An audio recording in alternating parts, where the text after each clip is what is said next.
You're watching Daily Dose, your source of positive energy and inspiration. बिस्मिल्लाहिर्रहमानिर्रहीम। आज का जो हमारा टॉपिक है वो लंग्स के ऊपर है। जैसे 5 एलिमेंट थ्योरी में हर ऑर्गन अपनी जगह इम्पॉर्टेंट है और ये सारे मिलकर काम करते हैं। तो अगर इनकी हम एक्सरसाइज करते रहें तो बहुत ज़्यादा फ़र्क पड़ता है और हमारी अपनी हेल्थ भी अच्छी होती है, हमारी अपनी जनरेशन सुधरती है, उनकी हीलिंग प्रोसेस होती है और हमारी पूरी सल्तनत में सुधार आता है। और फिर जो पिछले वाले हमारे असलाफ हैं उनको भी ये एनर्जीज़ ट्रांसफ़र होती हैं। लेकिन ये सब कब होगा? जब हम अपनी ज़ात से वाकिफ़ होंगे और इसके लिए हमें अपने अंदर के सिस्टम को समझना बहुत ज़रूरी है। तो जैसा कि आज का टॉपिक है और चीगोंग के हिसाब से अगर बात करें तो लंग्स का जो बेसिक प्रोपोर्शन या बेसिक अंडरस्टैंडिंग है वो ये है कि ये हवा को प्योरीफाई करने के लिए काम आता है। यानी हवा को लेकर अंदर गए और अंदर की जो नाखालिस हवा है उसको बाहर निकाल देते हैं। लेकिन लंग्स बेसिकली जहाँ से हवा लाते हैं वो बहुत अहम है। लंग्स का जो बेसिक काम है वो कायनात से नूर और तजल्ली को जज़्ब करना है।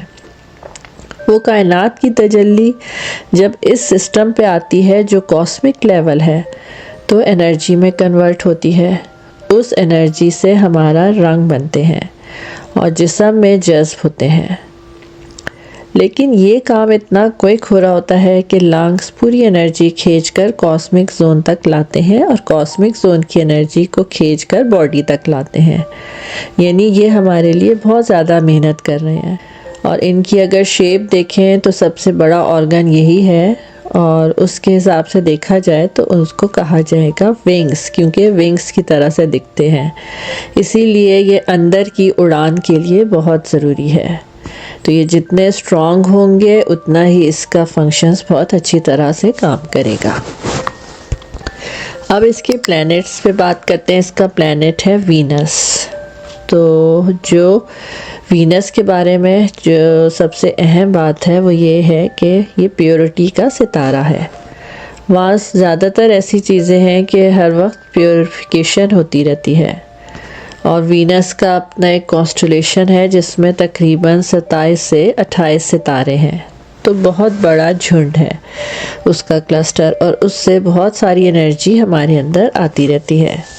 लेकिन ये इतना अजीब सिस्टम है कि जो आपके लंग्स हैं जैसे छोटी छोटी भट्टियाँ होती हैं और उसमें आग की तरह से ये चीज़ें प्योरीफाई होती रहती हैं। हवा जो है वो साफ़ हो रही है इसके अंदर और फिर हमारे अगर तवज्जो से अगर हम सांस लेंगे तो ना सिर्फ ये हमारे जिस्म में रंग दाखिल करेंगी बल्कि रोशनियाँ और नूर भी जज़्ब करवाएगी ये उसी हवा से। तो जब हम सांस की मशक करते हैं तो अपने इर्द गिर्द के माहौल से नूर को जज़्ब करने की कोशिश कर रहे होते हैं। फिर लंग्स का एक और काम होता है कि ये पूरे जिस्म की प्योरीफिकेशन इस तरह से करते हैं कि जैसे कि इसके साथ एक इसका काउंटर पार्ट भी हमने पढ़ा है कि लार्ज इंटेस्टाइन है।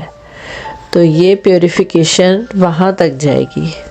तो अगर हम डीप सांस अच्छी तरह से लेते हैं तो बराह रास्त लार्ज इंटेस्टाइन के अंदर जाकर पूरी बॉडी का जो मलबा होता है फुजला जो कहलाता है उसको जाकर क्लीन कर रही होती है। और लार्ज इंटेस्टाइन के अंदर हैरत अंगेज़ चीज़ें पाई जाती हैं। ये बहुत बड़ा सिस्टम है जिसके अंदर इंतहाई दर्जे की नशोनुमा हो रही होती है और पता नहीं कहाँ कहाँ से किस किस तरीके की मशीनरी लगी हुई है। जैसे अगर हम बड़ी आंत को समझें तो इसको मिसाल के तौर पे कह सकते हैं कि फूलों का जैसे बड़ा हार होता है जिसमें कुछ इस तरह से वो गुलाब की पत्तियां लड़ी हुई होती हैं और उसके अंदर छोटी आंत है और उसके अंदर पेट है। यानी इसने बड़ी आंत ने इस पूरे एरिया को कवर किया हुआ है। अगर हम लोअर एब्डोमेन को चेक करें तो और इसकी तस्वीर से हम अंदाज़ा लगा सकते हैं कि इसने हमारे जिस्म की इर्द गिर्द की चीज़ों को पूरी तरह से रोका हुआ है। और इसमें जो सेगमेंट्स या पॉकेट्स हैं, ये समझ लें कि इस रीढ़ की हड्डी भी इस तरह से ही है हमारे अंदर, यानी जो हमारी एक्चुअल में बैकबोन है, स्पाइनल कॉर्ड, रीढ़ की हड्डी, वो एक फ़िज़िकल फॉर्म में हड्डी है, लेकिन ये गोश्त का बना हुआ रीढ़ की हड्डी का एक वर्जन है। और इसके अंदर जो फुजला वगैरह है वो तो अलग है, लेकिन असल में रीढ़ की हड्डी की तरह से इसमें सारे काम हो रहे होते हैं। तो बड़ी आंत के साथ जो रीढ़ की हड्डी स्पाइनल कॉर्ड है, उसके साथ ऑर्गन्स लटके हुए हैं, जैसे C1 के साथ C1 से लेकर C7 तक जो सर्वाइकल है, वो गर्दन का एरिया है जहाँ से ये स्टार्ट हो रही है। और अगर इसकी फॉर्मेशन में देखें, ये बड़ी आंत जिसको हम कह रहे हैं, तो ये नीचे जिस्म का क्राउन चक्रा है और इसी को इजाफी आइटम भी कहते हैं। अगर ये टूट जाए, जिसको अपेंडिक्स बोला जाता है, तो ये वो वाली जगह है और इसके भी 24 मोहरे होते हैं। तो रीढ़ की हड्डी जो है वो एक फ्लेक्सिबल हालत में हमारे लार्ज इंटेस्टाइन के तौर पे मौजूद है, और दूसरी जो है वो हमारी रीढ़ की हड्डी जिसको बोन कहते हैं हम, वो ज़रा सख्त होती है और ये थोड़ी नरम होती है। जैसे किसी चीज़ की चमड़ी उधेड़ कर वो बिल्कुल नज़र आती है, गोश्त का जो फॉर्मेशन बनती है, तो इस तरह से ये दिखेगी। और रीढ़ की हड्डी में जो भी मसले मसाइल आते हैं तो वो इसी के ज़रिए हल होते हैं। इसके लिए पेट को बहुत अच्छा रखना ज़रूरी है। जैसे पेट या मैदे को जितना अच्छा रखेंगे और जितना उस पर काम करेंगे, उतना ही सॉलिड तरीके से रूहानियत में आगे बढ़ते चले जाएंगे, क्योंकि मैदा जो है वो माद से निकला है और ये माद की तरफ जाने के लिए बहुत इम्पोर्टेंट है। तो ये देखें, ये छोटी सी बॉडी है, लेकिन हमारी पूरी दुनिया उसमें आबाद है, और अल्लाह ताला ने क्या क्या अजायबात इसमें रखे हुए हैं।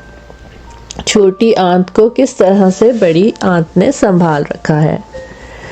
तो एक जो इसमें बहुत ही अमेजिंग बात है वो ये है कि छोटी आंत जो है वो दिमाग कहलाती है। इसके अंदर अगर देखें तो जो कर्ल्स और फॉर्मेशन है, बिल्कुल इंसानी जहन के अंदर भी इसी तरह के कर्ल्स हैं। तो पेट के अंदर दिमाग रखा हुआ है, इसको सेकंड ब्रेन भी कहते हैं और गट ब्रेन भी कहते हैं। लेकिन इसकी जो सिक्योरिटी है वो बड़ी आंत कर रही है, लार्ज इंटेस्टाइन। और छोटी आंत में जो न्यूरॉन्स होते हैं, बिल्कुल ऐसे ही न्यूरॉन्स दिमाग के अंदर भी हैं। तो इसकी रिजेम्बलेंस बहुत ज़्यादा है। और इसी में सैक्रम बोन है, तो सैक्रम बोन की वजह से अल्लाह ताला ने दूसरा सर भी दिया हुआ है, जिसके ऑर्गन्स छोटी आंत है और बड़ी आंत है। तो ये आंतों की बड़ी ज़बरदस्त किस्म की चीज़ें हैं। ये जब हमारे साथ काम करती हैं तो पता चलता है कि जैसे हमारे दो दिमाग हैं, ये खोपड़ी के अंदर हैं, जिसको असाबे यमीन और असाबे शुमाल कहते हैं हम। इसमें न्यूरॉन्स बिल्कुल दिमाग की तरह से हैं, लेकिन इसका अगर एक ब्रेन सेल रखें और छोटी आंत का ब्रेन सेल रखें तो अंदाज़ा ही नहीं लगा पाएंगे कि इनमें क्या डिफरेंस है। दोनों अलग अलग हैं या एक ही जैसे दिख रहे हैं। तो छोटी आंत के जो कर्व्स हैं वो दिमाग की शक्ल के हैं, लेकिन इनको एनर्जी की ज़रूरत नहीं होती। ये बहुत ही इम्पोर्टेंट बात है कि ये एनर्जीज देने वाले होते हैं, यानी उसके ऑपोजिट सिस्टम काम कर रहा है। इसी वजह से जो हम 18 सेकंड की मश्क करते हैं वो इसी ब्रेन सेल्स को एक्टिवेट करने के लिए है। सांस की मश्क करते हुए अगर पेट पर थोड़ा सा तनाव लाएं तो ये एक्टिवेट हो जाते हैं, वरना ये डोरमेंट ही रहते हैं, क्योंकि ये सिर्फ सांस की मश्क से ही एक्टिवेट हो सकते हैं। जब हम सांस रोकते हैं तो छोटी आंत और बड़ी आंत के सेल्स एक्टिवेट हो जाते हैं। ये मौजूद तो हैं वैसे हर एक के, लेकिन ये एक्टिवेट नहीं है। तो ये स्पेशल ये जो सांस की मश्कें हम करते हैं, इसके ज़रिए ये एक्टिवेशन होती है।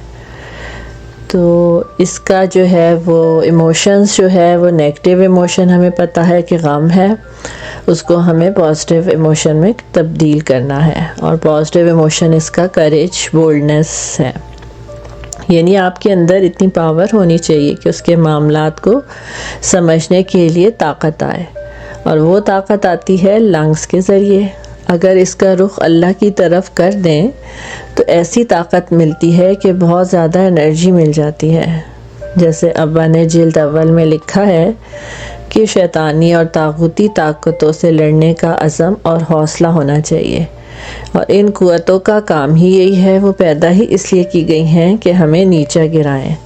तो अगर कोई ये सिस्टम समझ जाता है कि मुझे ये पावर कहाँ से मिलेगी, तो चीगोंग ने ये काम बहुत आसान कर दिया है।